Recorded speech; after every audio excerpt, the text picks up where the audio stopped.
성격 유형 검사 MBTI 다들 해보셨을 텐데요. 이 영상에서는 전염병에 대처하는 심리 테스트를 해보겠습니다. 지금부터 알베르 카미의 패스트에 등장하는 여러 인물 속에서 여러분과 가장 비슷한 인물을 찾아보세요. 해안 도시 오랑. 어느 날 거리 곳곳에서 떼죽음을 당한 쥐의 사체가 발견됩니다. 사람들도 이상 증세를 보이기 시작합니다. 고열, 림프절 종창, 구토, 복통, 그리고 급사, 전염병이 퍼지고 있는 겁니다. 사태는 빠르게 악화해 도시 전체가 봉쇄됩니다. 외부와 모든 연락이 끊긴 상황에서 오랑 사람들은 극한의 공포와 혼란에 갇히게 되고 자신만의 방식으로 패스트에 대응합니다. 자, 여러분이라면 다음 4명의 인물 중 누구처럼 행동하겠습니까?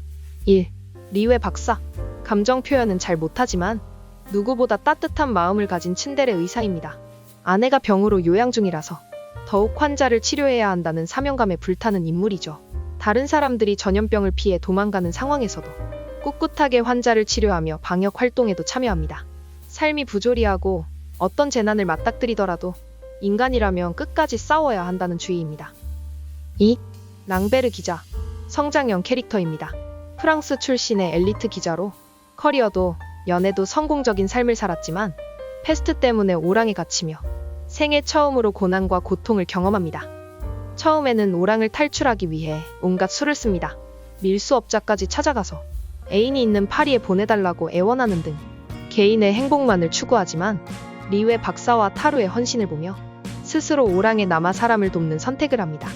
감정적인 로맨티스트에서 책임감 있는 동료로 변모하는 인물이죠. 3. 타루. 정의로운 혁명가입니다. 사람을 돕는 일의 조건과 이유를 따지지 않죠.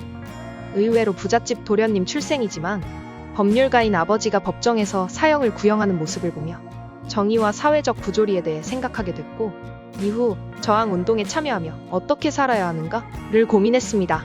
모두가 감염될 가능성이 있다면 모두가 싸워야 한다. 자발적으로 방역 봉사단을 조직해서 앞장서고 자신이 병에 걸릴 위험도 두려워하지 않고 끝까지 시민을 돕습니다. 4. 파늘로 신부. 오랑의 성직자로 초반에는 패스트가 신의 뜻이라고 말하며 미움을 샀습니다. 패스트는 신의 징벌이다. 회개하라 라고 했거든요. 하지만 패스트의 참혹함을 마주하면서 점차 사람들에게 도우며 이전과는 다른 방식으로 신을 섬기게 됩니다. 처음에는 모든 것을 신에게 맡기고 수동적으로 받아들이지만 죄 없는 어린아이가 죽어가자 이게 정말 신의 뜻인가? 라며 혼돈에 빠집니다.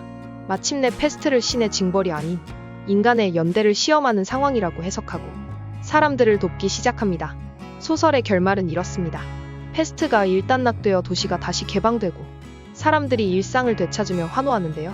하지만 가장 열심히 봉사한 리웨 박사는 끝내 아내를 잃고 타루는 패스트에 감염되어 죽습니다. 인생의 부조리함을 보여주는 장면이죠.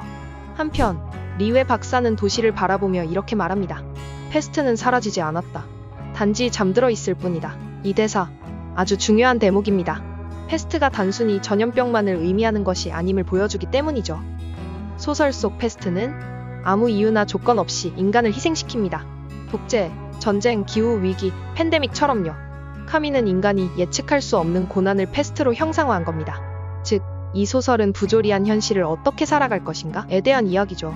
또한 소설의 결말부에서 리웨 박사는 패스트는 언제든 돌아온다라고 말합니다.